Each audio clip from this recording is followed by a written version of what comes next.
O ponto central do livro, Como Aumentar a Capacidade do Seu Cérebro, começa quebrando uma ideia muito comum. O cérebro não existe para nos fazer felizes. Ele existe para sobreviver. Ele aprende a repetir o que um dia funcionou e evita tudo o que parece ameaça ao conhecido. Por isso, mesmo quando a vida muda, a mente continua operando a partir do passado.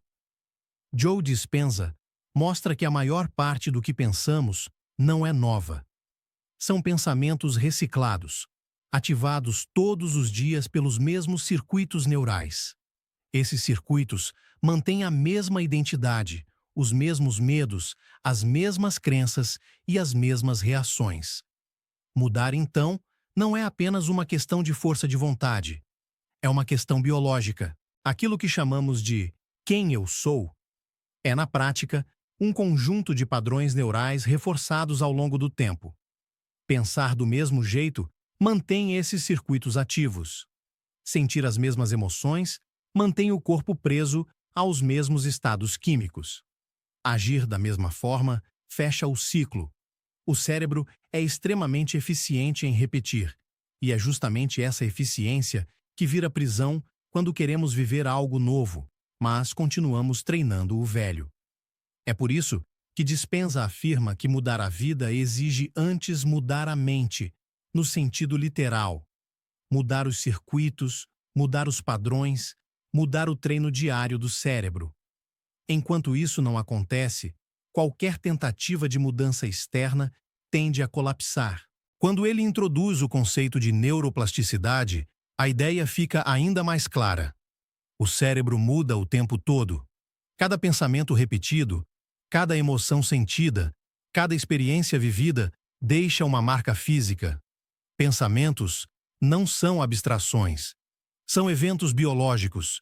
Eles disparam reações elétricas e químicas que moldam o cérebro. As emoções intensificam esse processo. Quando um pensamento vem acompanhado de emoção, o cérebro entende aquilo como importante e grava com mais força. É assim que experiências marcantes moldam quem somos. E também, como padrões emocionais se transformam em hábitos silenciosos. Com o tempo, o cérebro passa a antecipar a realidade com base no passado. Ele prevê antes de viver.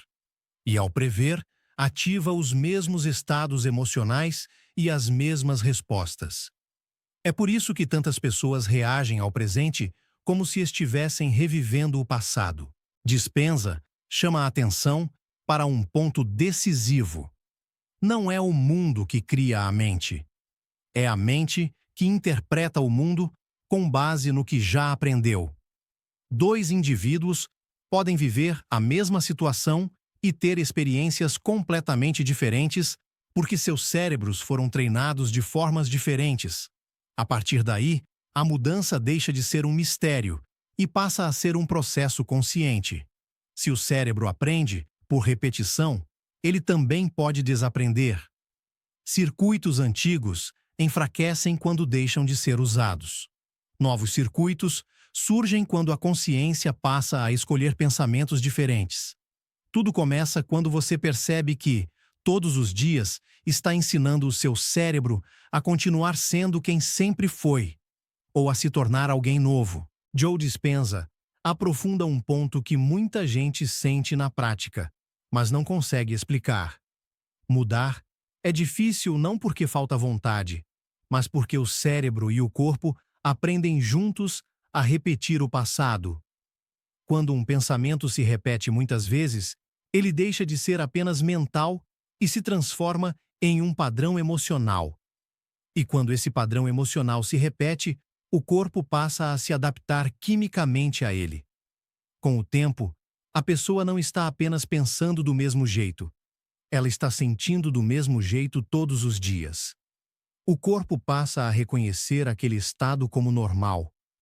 É por isso que, mesmo quando alguém decide racionalmente mudar, surge desconforto, ansiedade ou vazio.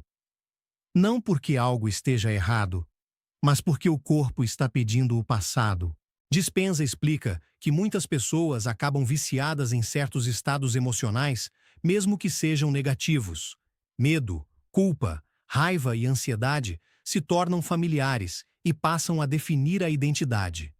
Por isso, o conflito da mudança não é externo, é interno. A mente quer avançar, mas o corpo resiste. E é aí que surgem a autossabotagem e a desistência. O chamado velho eu não é algo abstrato. É um conjunto real de circuitos neurais e estados emocionais treinados ao longo do tempo.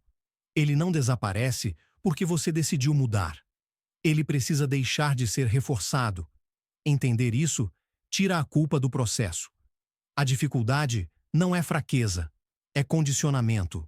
A partir daí, Dispenza desloca o foco para algo ainda mais decisivo, a consciência que observa. Enquanto a pessoa está totalmente identificada com o que pensa e sente, nada muda. O cérebro repete e o corpo reage. Mas quando surge a observação, mesmo que breve, a repetição automática é interrompida. Observar um pensamento sem segui-lo já é um ato neurológico novo. O circuito antigo não é reforçado naquele momento e começa, pouco a pouco, a perder força. A mudança não começa pela luta, começa pela atenção consciente. Esse processo gera um vazio temporário. O velho padrão não foi seguido e o novo ainda não se consolidou. Muitas pessoas confundem esse vazio com bloqueio, quando na verdade ele é o espaço da transformação. Permanecer consciente ali, sem voltar ao hábito, é parte essencial do treino. Aos poucos, padrões antes invisíveis começam a ser percebidos. Reações automáticas perdem força. A identidade deixa de ser fixa. E quando a identidade se flexibiliza, a vida ganha espaço para mudar. É assim que Dispenza descreve a transformação real. Não forçar pensamentos novos, nem lutar contra o velho, mas criar espaço interno suficiente para que algo diferente possa surgir. É nesse espaço que o cérebro começa, de fato, a aprender um novo modo de ser.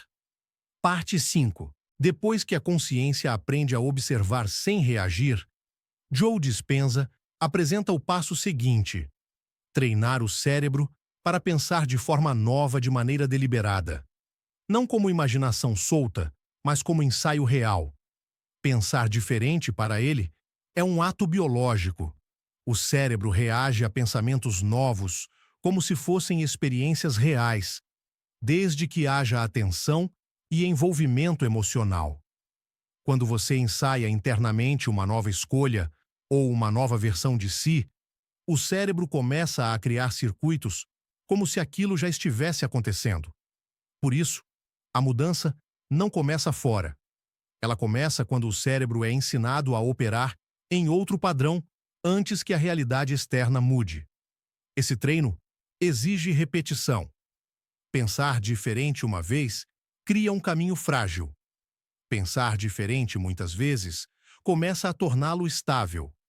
A emoção tem papel central nesse processo. Quando o novo pensamento vem acompanhado de emoção, o cérebro entende que aquilo importa e grava com mais força. Nesse estágio, a mudança ainda é sutil. A vida externa pode não ter mudado, mas a forma de reagir já começa a se transformar. Situações que antes acionavam respostas automáticas encontram mais espaço interno. A pessoa percebe que já não reage como antes, mesmo sem esforço consciente.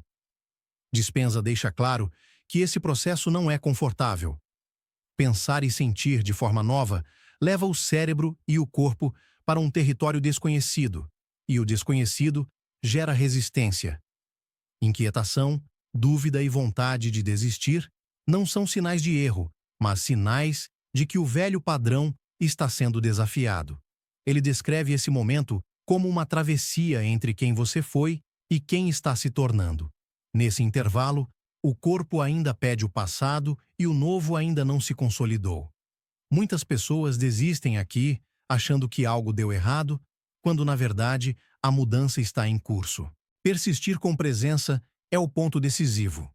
Cada vez que você sustenta um novo pensamento sem voltar ao hábito antigo, Um circuito velho enfraquece e um novo começa a se firmar. Com o tempo, o novo estado deixa de ser estranho. O corpo passa a aceitá-lo. As reações automáticas diminuem. É nesse ponto que a transformação se torna real. Não quando você entende o processo, mas quando o corpo para de exigir o passado. A nova forma de pensar se integra ao modo de sentir e agir, e a mudança deixa de ser tentativa para se tornar estado. A partir daí, a realidade externa começa a acompanhar, não porque foi forçada, mas porque você já não responde ao mundo da mesma forma. Joe Dispenza mostra que mudar a mente não é um evento pontual, mas a construção gradual de uma nova forma de viver. À medida que o cérebro começa a operar de maneira diferente e o corpo deixa de exigir os mesmos estados emocionais do passado, algo muda na base da experiência cotidiana. As escolhas se tornam mais conscientes, não por controle, mas porque surge espaço entre o estímulo e a resposta. Onde antes havia reação automática, agora existe pausa. E nessa pausa aparece a possibilidade real de escolher diferente. É aí que a mudança se consolida. Não apenas durante a meditação ou o treino mental, mas na vida real, quando o velho padrão simplesmente já não surge com a mesma força. O cérebro aprendeu algo novo e o corpo passou a aceitar esse novo estado como possível. Nesse ponto, identidade e biologia começam a se alinhar. A pessoa deixa de se definir apenas pelo passado e passa a agir como alguém em transformação. Agir dessa nova forma reforça ainda mais os novos circuitos, criando um ciclo de coerência. Dispenza deixa claro que isso não é sobre perfeição. O padrão antigo ainda pode aparecer, mas já não domina. Existe consciência suficiente para perceber e redirecionar. A mente deixa de comandar sozinha e passa a cooperar. Com o tempo, essa nova forma de operar se torna natural. Pensamentos mais coerentes surgem sem esforço, emoções mais equilibradas acompanham as escolhas, e a vida deixa de ser vivida apenas como reação ao ambiente. A mudança, então, deixa de ser algo que você faz e passa a ser algo que você é. O cérebro evolui junto com a forma de perceber a si mesmo e o mundo. A realidade externa começa a refletir essa mudança não por força, mas porque os antigos padrões já não são alimentados. No fim, o livro não oferece promessas nem fórmulas. Ele aponta para uma responsabilidade silenciosa. Todos os dias, você está treinando o seu cérebro, mesmo sem perceber. A pergunta deixa de ser: o que está acontecendo comigo? E passa a ser: o que estou treinando em mim agora? E esse entendimento não encerra nada. Ele segue com você, em cada pensamento, em cada emoção e em cada escolha. Enquanto o cérebro continua aprendendo, exatamente como sempre fez. Como aumentar a capacidade do seu cérebro não fala sobre mudar a vida à força, mas sobre treinar a mente com consciência até que a mudança se torne natural. Quando o cérebro aprende algo novo, a vida começa a responder de outro jeito. Se esse conteúdo fez sentido para você, fica aqui com a gente. Se inscreve no canal e curte o vídeo. Isso ajuda esse tipo de conteúdo a alcançar mais pessoas que também estão prontas para compreender e despertar. A gente segue juntos, aprofundando cada vez mais.